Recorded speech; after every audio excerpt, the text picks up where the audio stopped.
चलिए माजिद भाई हमें बताएंगे कि जो मौर्यन एम्पायर था बिना गूगल करे उसके 3 प्रमुख जो बादशाह हुए उनके नाम बताएंगे बिना गूगल करे। मैं देख रहा हूं उनको। गजब बेइज्जती है।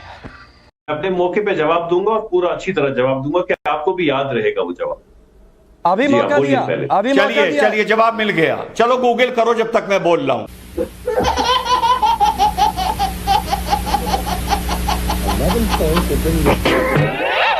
तो ये इतिहास से प्यार नहीं है, ये कौमी प्यार है। इसका इतिहास से कोई लेना देना नहीं है। सही पकड़े हैं माजिद हैदरी, क्या आप खुलकर माफी मांगेंगे अगर मुगलों को अपना मानते हैं तो? और जो बातें कही, मौर्य वंश की बात कही, मैं आपसे गोपाल वंश के बारे में बोलूं आप नहीं बता पाएंगे। मैं आपसे अंग साम्राज्य के बारे में पूछूं आप नहीं बता पाएंगे। चोल राजवंश में किस तरीके से लोकतंत्र की नींव उस समय रख दी गई थी, कैसे वहां पर पंचायती राज की व्यवस्था कर दी गई थी, वो पढ़ाया क्यों नहीं जाता? 11वीं और 12वीं में उतने विस्तार पर ये मैं पूछूं, इसका जवाब नहीं दे पाएंगे। बाप रे, ये तो धोती खोल रहा है।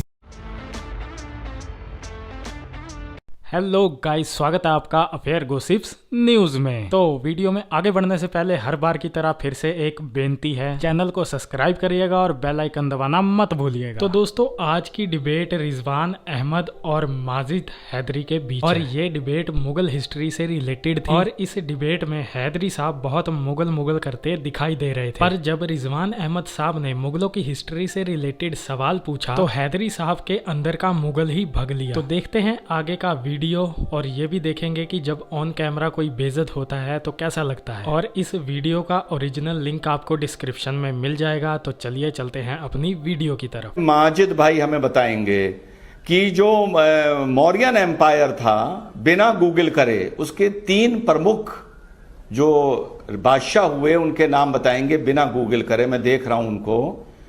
और Napoleon of India Gupta empire के किस महान राजा को कहा गया था नेपोलियन ऑफ इंडिया?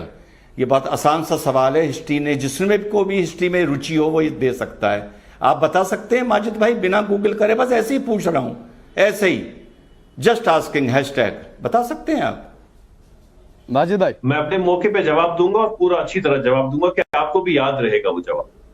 अभी मौका दिया, अभी मौका दिया। चलिए जवाब मिल गया। चलो गूगल करो जब तक मैं बोल रहा हूं। गूगल करो जब तक मैं बोल रहा हूं।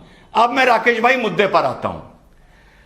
मुझे पता था ये सवालों का बड़ा बेसिक जवाब है। चंद्रगुप्त मौर्य, बिंदुसार, अशोक, समुद्रगुप्ता को बोला गया नेपोलियन ऑफ इंडिया। जिसको जरा सा भी इतिहास में इंटरेस्ट हो, जरा सा भी, बाल बराबर, वो खट से जवाब दे देता। अब भाई को गूगल करता रहेगा, भाई मैं बोलता रहूंगा। मुझे पता था जवाब नहीं मिलेगा। ये सवाल मैंने इस बारे पूछा, ये मैं साबित कर दिया इस सवाल पूछ के कि यहां बैठे लोगों को इतिहास से कोई मतलब ही नहीं है, मतलब ही नहीं है। तो सवाल उठता है कि जब कहा जाता है मुगलों का इतिहास, मुगलों का इतिहास, नहीं, इतिहास से मतलब है ही नहीं। अगर इतिहास से मतलब होता तो खटाक से जवाब आता, चंद्रगुप्त मौर्य, बिंदुसारा, अशोका, समुद्रगुप्ता। लो बता दिया। रिजवान अब बताओ। ये थी इसकी पकड़। इंटरेस्ट है सिर्फ मुगल शब्द में। इंटरेस्ट है कि वो भी मुसलमान थे और हम भी मुसलमान हैं। तो ये इतिहास से प्यार नहीं है, ये कौमी प्यार है। इसका इतिहास से कोई लेना देना नहीं है। तो अब सवाल उठता है कि मुगल हमारे थे या नहीं थे, मुसलमान के। जो पेट में दर्द होता है मुगलों के इतिहास से और मुगलों के नाम पर, अगर वो हमारे थे तो उनकी अच्छाई का हम सेहरा भी बांधेंगे और उनके गुनाहों के लिए राकेश से और त्यागी भाई से माफी भी मांगेंगे। दोनों काम करेंगे अगर वो हमारे थे।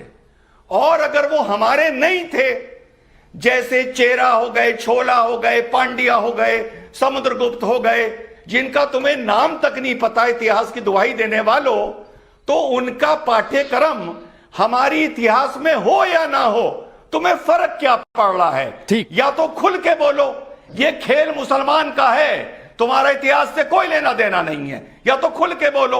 और अगर नहीं बोल रहे हो और मुगलों को अपना मान रहे हो तो उनके लिए माफी मांगो। बात खत्म हो गई। ठीक है। सारी सूरतें इतनी देर में बता दी। माजिद हैदरी, क्या आप खुलकर माफी मांगेंगे अगर मुगलों को अपना मानते हैं तो? और जो बातें कही, मौर्य वंश की बात कही, मैं आपसे गोपाल वंश के बारे में बोलूं आप नहीं बता पाएंगे। मैं आपसे अंग साम्राज्य के बारे में पूछूं आप नहीं बता पाएंगे। चोल राजवंश में किस तरीके से लोकतंत्र की नींव उस समय रख दी गई थी, कैसे वहां पर पंचायती राज की व्यवस्था कर दी गई थी, वो पढ़ाया क्यों नहीं जाता 11वीं और 12वीं में उतने विस्तार पर, ये मैं पूछूं, इसका जवाब नहीं दे पाएंगे। मुगलों से इतना प्यार क्यों? देखिए राकेश भाई, क्योंकि चर्चा का विषय मुगल साम्राज्य है, तो मैं ये कहूंगा कि योगी जी के महफिल में किस्मत आजमाकर हम भी देखेंगे, अजियां हम भी देखेंगे।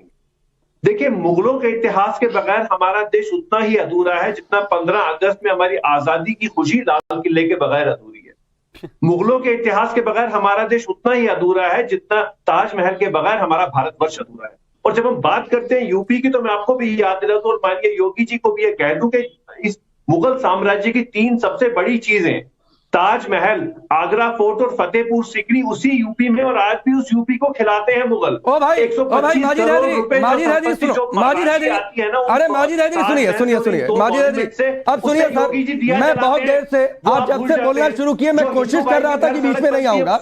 माजिद हैदरी सुनिए ना, पहले एक बात मैं कह दूं, फिर आप आगे बढ़िएगा। माजिद हैदरी सुनिए, माजिद हैदरी सुनिए, ना तो यूपी, अब सुन लीजिए ना माजिद हैदरी, मगर मुझे ये नहीं बताया, सुनिए ना माजिद हैदरी, और भाटी जी इस बात से सहमत होंगे क्योंकि सरकार इनकी भी रही है, ना तो यूपी और ना तो भारत। पाकिस्तान मत समझिएगा, पाकिस्तान जैसे कितने मुल्क पाल देगा अकेले उत्तर प्रदेश, तो ना तो यूपी ना तो भारत सर इतना कंगाल है, ना तो इतना कंगाल है कि ताजमहल से कमाई आई और उस पर चले। तो ये बात एकदम मन में बिठा लीजिए।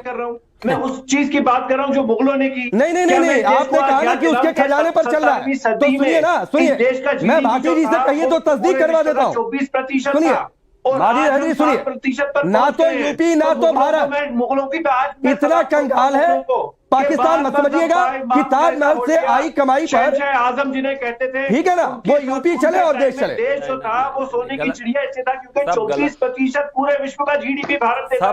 अच्छा, क्या बात आप करें, क्या क्या छुपाएंगे आप दुनिया से। तो दोस्तों आज की वीडियो में इतना ही, मिलते हैं ऐसे ही किसी नेक्स्ट वीडियो में, तब तक के लिए पीस आउट एंड जय हिंद।